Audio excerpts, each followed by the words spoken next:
thank you so much for taking the time to do this, man. I'm looking forward to sharing a stage with you actually on September 13th at the new Waterford Beer and Wine Festival out here, man. It's going to be great. Great. Yeah, man, it should be a good time. It's been a minute since we've played, so it should be good. Yeah. When was the last gig you guys did? I guess it's about a few weeks, but I Oh, mean, okay. we're not consistently on the road right now, working on new music and stuff too. So, but we doing some weekend stuff right now, which has been, all the shows have been awesome. So can't complain. Nice, man. Any kind of timetable as far as the new material goes? Gonna try to have a single out by the end of October. Yeah, early November. Awesome, man. So I want to start here with the latest record that you guys had, Revelation. What describe to me a little bit the approach to that one and kind of how it compared to some of the records that came prior. I feel like you always go in with the same approach of wanting to make a great record. You never know what's going to happen, once it's all said and done. But that record in particular took a lot longer than we had expected because COVID and all that. We started working on it in 2020 and then the whole shutdown happened, and we're kind of like, our idea was to get it out April of 2020. But once the COVID stuff started shutting everything down, we just, took a lot more time and kept writing, and, things were going on, in the world. So we, I think everything happens for a reason when it comes to like how records are made too. So we ended up thinking that we would release something in 2021, and we ended up doing the 20th anniversary thing, then 2022, and then it just didn't. Next thing you know, we released it in 2023. Wayne passed away in March. We'd already had the release date for actually August, and then we had pushed it back to change some of the artwork and stuff to last September. So so it's been out a year. So I want to highlight and get your thoughts on a couple songs from the record and sort of get the backstory and kind of the inspirations behind them. The first one I start with is the lead track, come back stronger. I mean, do you remember kind of how that one came together? That was that's probably the first song. That's the blueprint for the record. Because that was the one I played for Wayne in maybe 2019, the ideas of it. And he was like, bro, that's great. He goes, now we just need 11 more of them. So that was like the start of, we knew we had something. So we kind of like, it felt fresh and edgy and, like I said, 2019, dude, that was, 5 years ago. So right. So the next one I want to talk about, is one that stood out to me. Again, great riff, super catchy chorus. Is the next track, "Die Before You Fly," man? What was the sort of the inspiration behind that one? So "Die Before You Fly" was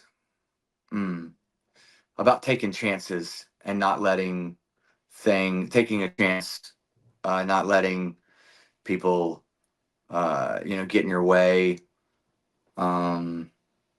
I'm trying to go back and think about this because I know that one was written in 2020. Giving it all you got, really. You got to learn before you walk. You know what I mean? The whole like crawl before you walk kind of thing.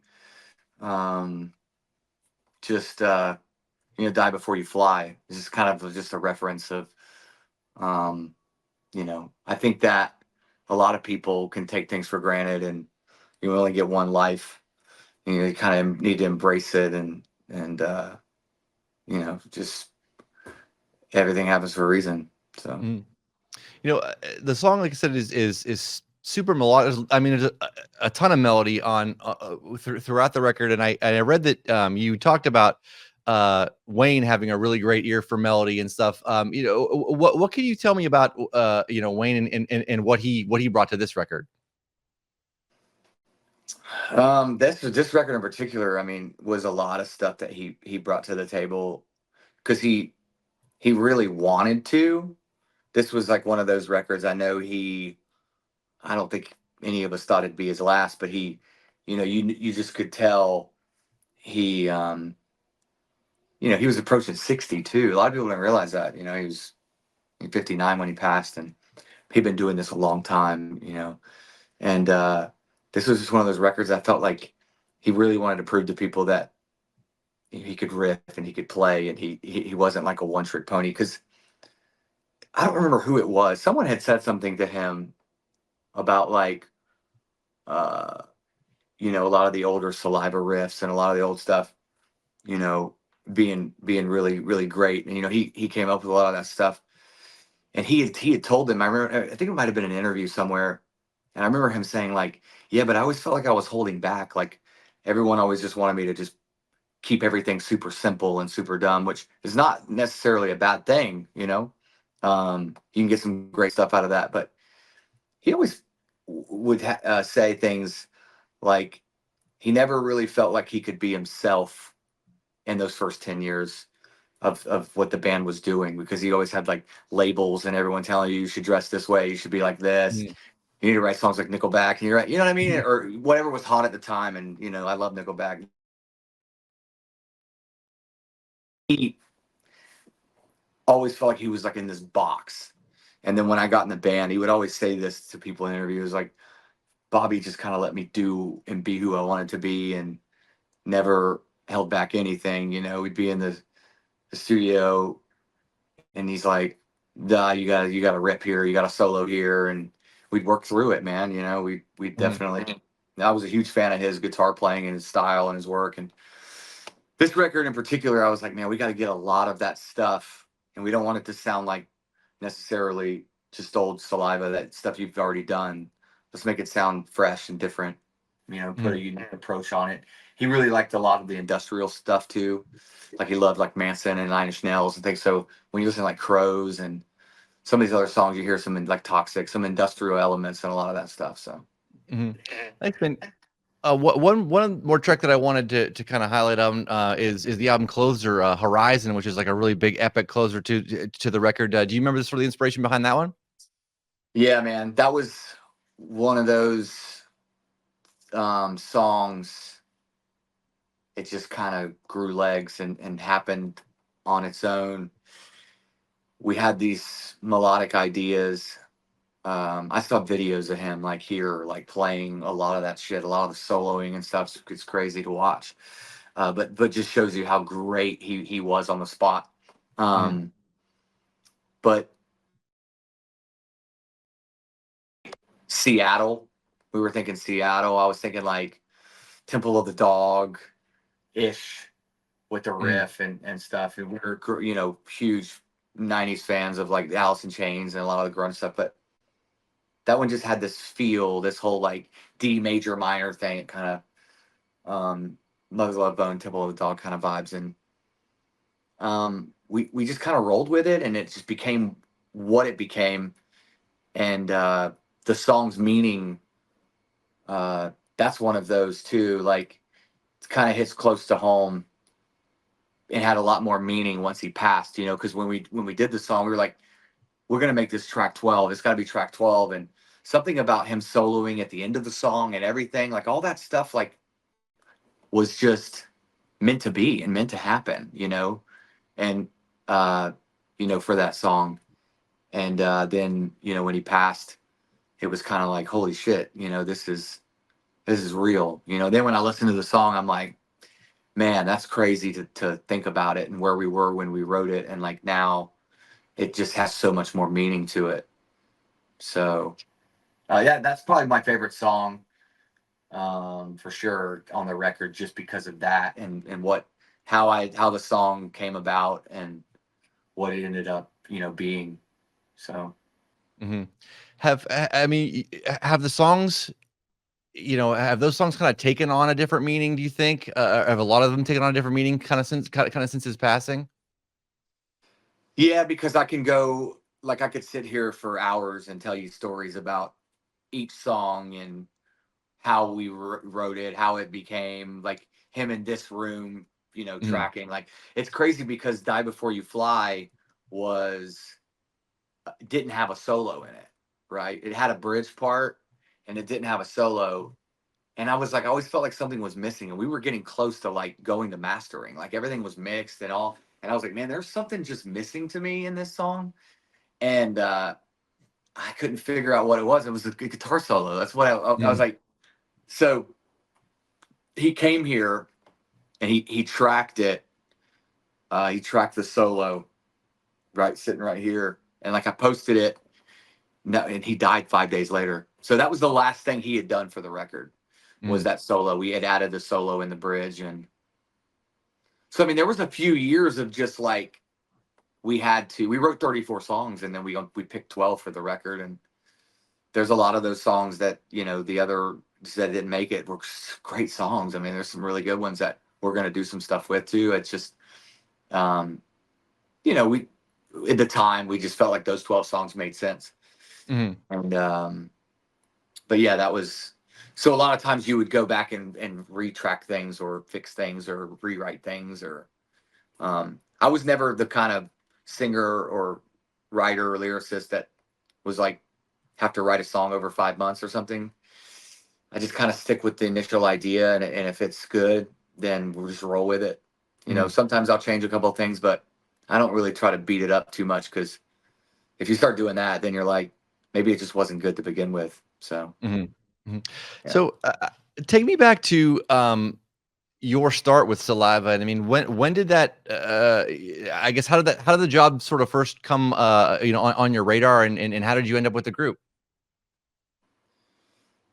We had mutual friends, lots of mutual friends. I was in a band called Burn Season back in 2001. We got signed to Elektra, and we were looking at producers. And I was friends with a couple of guys that were starting a band called Shinedown.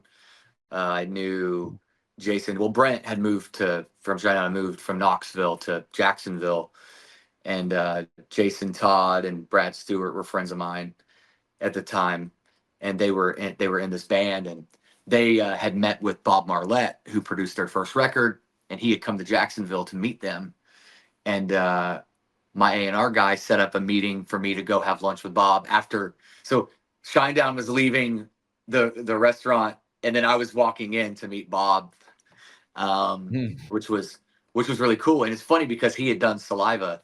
He was known for the first Saliva record at the time, and the Iommi record. He did like a record with Tony Iommi that had a bunch of guest singers and stuff. mm, Um, so I meet with him, and man, he just said all the right things. And he listened to a couple of the demos of the songs we had and goes, "Look, man, these are great, but they could be so much greater." And he had ideas already for them. And I was like, man, this is the guy.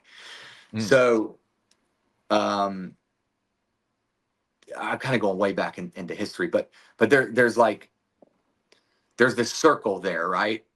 And so Bob did our record, and he had just done the Back Into Your System, the second Saliva record too. So, and he had a bunch of stories. So I didn't know the Saliva guys, but I had just heard from Bob and stuff, stories and things. And so years later, I get a phone call from a friend of mine, Jeff, who's a lighting guy, and he'd done lights for them in the past, and bands like Limp Bizkit and Seven Dust, a bunch of bands. And he said, "Hey, dude, I gave guys in Saliva your number. They're going to be reaching out to you because I sent them some of your stuff. They already had kind of called and asked about you." And um, I was like, "Okay, cool." And I thought that they were maybe looking for a drummer or something. I didn't know, because I was known as a drummer too, around. And then Paul, the drummer, actually reached out to me and said, "Hey, it's Paul from Saliva. Got your number from Jeff Riles. Would you be interested in working with us?" That's what he said.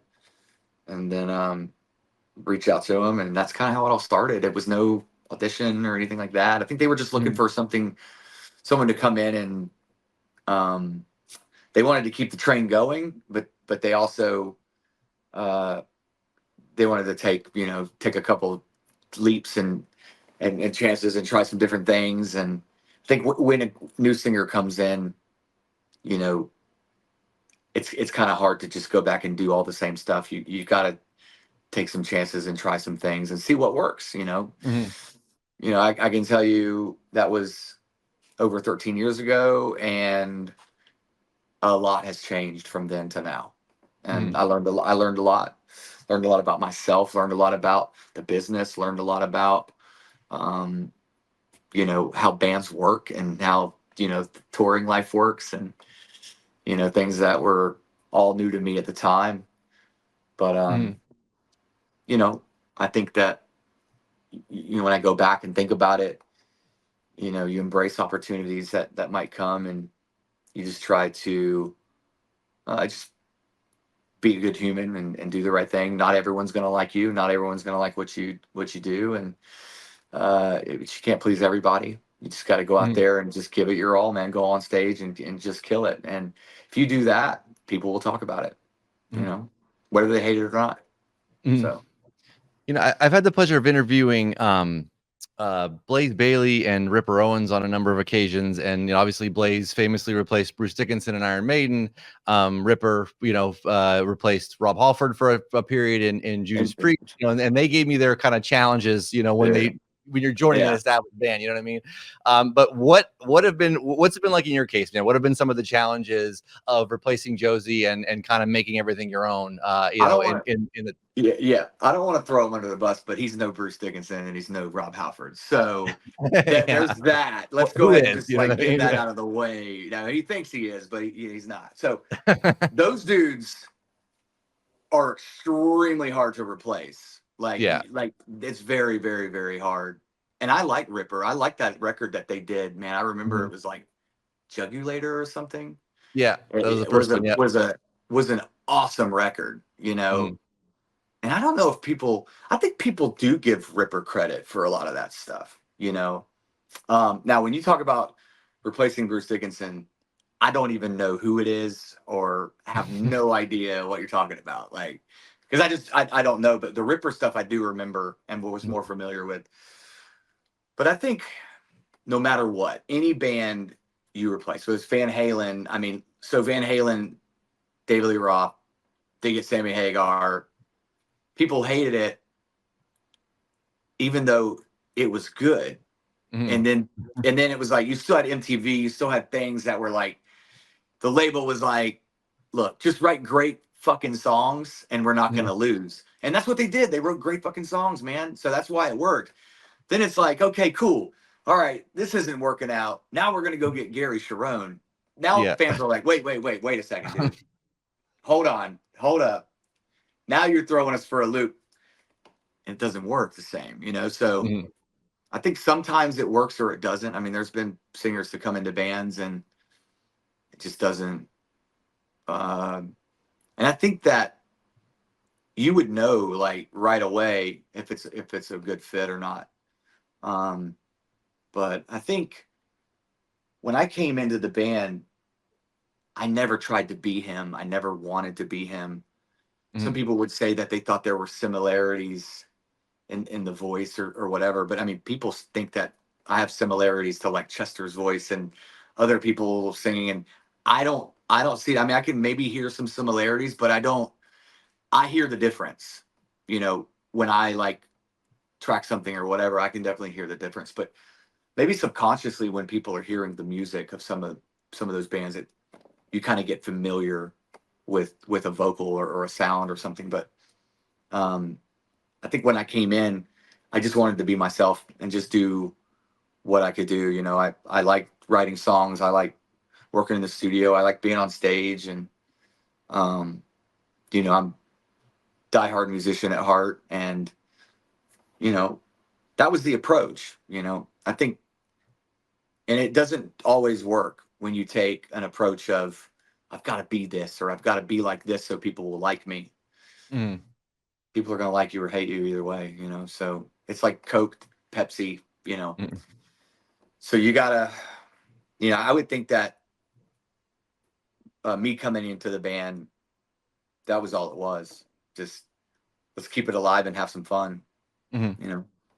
What was the fan reaction like when you first joined, and kind of how has it sort of evolved over the years since you started with the band? it was super mixed at first, you know, and I get it, you know, I can't blame them. I mean, most of the negative stuff I felt like never really came from people who had seen the band. Mhm. I think it just came from that approach of, oh, it's not the same or it never will be the same. But they're right, it never will be the same. And I think that fans get so invested into the catalog and these bands and these songs that they forget it. It's a business. It is a business at the end of the day. These bands' livelihoods and things, and the show must go on. And you know, it's no disrespect to, you know, what Saliva was before at all. I've never Mm. disrespected that one bit. But when you come into something and you kind of, when the other person quits and basically abandons and leaves everyone high and dry, and you know, they just disappear for like a decade and stuff, and then you start hearing all these crazy stories about like how it was in the band, and you're just like, I was, dude, there was part of me that was at first was like, do I even want to do this? Like, this is like scary, like kind of Mhm. stuff that you would hear, you know, and people would come up to me at shows and tell me stories, and I'd be uh, like make you want to run kind of stuff, you know, but I stuck through it, man. I was like, you know, that's not me. I'm not that. And just going to kind of do, you know, almost like a black cloud over the Saliva name or something, you know. It's but you fight through it, man. Overcome and just get through it. And you know, I don't want to talk crap about anybody or the past or whatever, but those were challenges for me because I was coming into something that I was not aware of, and I had no idea all of these kinds of things. Um, but you know, so on top of people nitpicking what you're doing or you know how you should be, and I just stuck to my guns, man, and just said I'm just going to do things the way I want to do them. And that Love Lies in Therapy record that we did, I pretty much did like the whole record, you know. And the band wanted me to do that because it, Mhm. you know, Wayne was like, dude, let's make this like your record and let's just have, you know, we need to. I think that was kind of the turning point of starting to get, you know, more and more fans knowing this version of Saliva and stuff. And Mhm. um, you know, now it's just go, you know, go do what we do and go on stage and give people a killer show. And you know, I'd go to merch booth every night, and you know, a lot of these shows, there's a line really long, and I'll stand there for 3 hours sometimes, man, Mhm. shaking everyone's hands and doing that. And that's super important because I feel like if those people don't like you, they're not standing in line, you know. And it's important to be able to tell them thank you and for everything, whether they were a fan from the get go, from you know 20 years ago to, or they started listening to the band when I got in, or you know whatever that may be.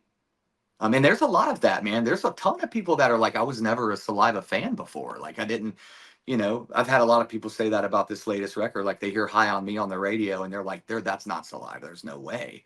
And then they become a fan through that. And that's just showing you music evolves and can evolve. And you don't have to just put out the same thing over and over again. If it's a good song, it's a great fucking song, people will react and they'll Mhm. connect. So, you know. I got you, you know, and switching gears here just a little bit. I know you've been working on music with your daughter, and I know she just put out a signal, a single not too long ago there. But you know, what advice do you give her, and you know, what advice would you have for you know, sort of musicians that are just kind of maybe coming up today? You know, I think I didn't have, I had parents who were supportive of me doing music, you know, in the 90s, and me getting a record deal in 2001. I was only 17 at the time. Dude, I had no idea about the business. You know, it's just every kid wants to get a record deal and sign that. You can't wait to sign your life away, right? That's Right. why labels sign young artists, like, because they're not going to sign me. I already know how the industry works. I'm going to be like, no, get lost, you know. But to young artists is like, I want to be famous. I want to have cars and all money and all this shit. Okay, well, sign this, and then you know, it's a book this big and you basically signed your whole life away. That's what they want though, because the labels are in the business to sell records and make all of the money and give you a little piece. So I learned a whole lot through all of this shit. And I didn't have any knowledge, man, back then. I just loved music and wanted to play music and wanted to, you know, be famous in a band, you know, or whatever at the time, you know.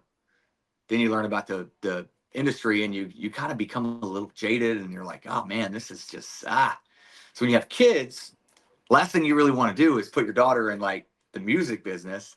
But with my knowledge and contacts and people that I've kind of surrounded her camp with, it's a hell of a lot different than it was 20 years ago, 22 years ago, 23 years ago. Fuck. Damn. That, you know, in 01, the difference. And just the difference in the whole music industry, you know what I mean? And like she's opening up her own doors though, because people are paying attention and they're recognizing her and she's putting in the work. So I can't take credit really for anything other than just trying to guide her down the right path and put the right people around her that I trust and know will take care of her career. And we're in no rush. Like we're not like, oh my God, we gotta like do this. Let's go on tour next week. You know, not trying to do that. I mean, we're gonna launch a merch store. That's our next thing. We're gonna launch a merch store. First single's out right now. Second single will come out in a couple of months. And then that one will probably work some radio and work some things. And but we're really just letting the waves. She just turned 13 in July, so it's kind of, you know, she's got to let her be 13 too. You know, she's got friends. She goes to the movies. She's in virtual school now, Florida virtual here. She's homeschooled. The TikTok stuff, every kid's on TikTok. So when she was in school last year, it just kind of became a distraction because of all the followers and everyone was, it's like every video we put up was going crazy viral and stuff. So a lot of the kids from her school would see that and they would, you know, she'd get mixed feelings from it. You know, it wasn't, you know, people would, oh my God, that's great. And then people, you know, kids will be kids. So they're, you know, bullies and things like that, which kind of inspired the song Wanna Be Me in that regard of she just wanted to be herself and not, you know, have to deal with the struggles that, you know, girls and kids go through on social media and stuff like that. And having, you got to be a certain way, you know? Well, man, I didn't realize that she was only 13. I mean, she's killing it. I mean, that song sounds great. It's super catchy and everything too. But I mean, yeah, I didn't realize that she was only 13. But yeah, I mean, she's off to a great start, man, for sure. Dude, it's been awesome, and all the people we've worked with, like Howard Benson did her EP, and we're about to go back out and finish it with him, and he's been just incredible. And you know, Neil Sanderson from 3 Days Grace, he's involved in the project too. So it's been awesome, dude. You know, good little team for her, you know, to kind of start this journey. And you know, we had tons of other people reach out and things, and you know, TV shows and some other kind of, you know, label deals and things. And we just, no, I didn't want to really rush into anything like that or force it. I think I really wanted her to work with like a good producer, somebody to give her some experience in that, you know, and just try to write and just find the good songs, find the right songs for her project. And, you know, she's going to grow, man. She's going to be, you know, she's gonna have different feelings probably when she's 15 and 16. So the important thing is being able to express as you know, as you grow in this life. So all I'm trying to do is be a loving, caring dad that's supportive of what she wants to do, you know? So Nice, fella. Nice. Well, Bobby, you know, one more quick question, man. Here, I'll let you go, man. Again, thank you so much for the time. You know, so you know, what's the next, you know, 6 months and next year kind of look like for Saliva? You mentioned earlier, you know, you guys are working on some new music. Again, man, give us kind of the timetable for when fans might see that, and yeah, what the next, you know, maybe 12 to 18 months looks like for you guys. Yeah, so we have a bunch of stuff actually for 2025 already. So that's why we're not really touring a whole lot right now. Because we're just going to kind of drop a single, some package tour stuff that we got lined up. We just can't talk about yet. But yeah, I mean, it's just some cool stuff, man. And So yeah, single's going to come probably end of October. I'm trying to get it out end of October, but we'll see. You know, it's. We also said we were going to put a record out in 2020, and came out in 2023. So it's I but got you, yeah, man. Yeah, I got you, man. Well, Gimba, thank you so very much, man. Like I said, looking forward to meeting you and like I said, and playing with you guys on the on September September 13th, the New Waterford Beer and Wine Festival in New Waterford, Ohio. Yeah, but yeah, Bobby from Saliva. Bobby, thank you again so much for joining us, man. And we'll see you here in gosh, it's only what a week or so away, so we'll see you then. awesome, man. Hey, good talking to you.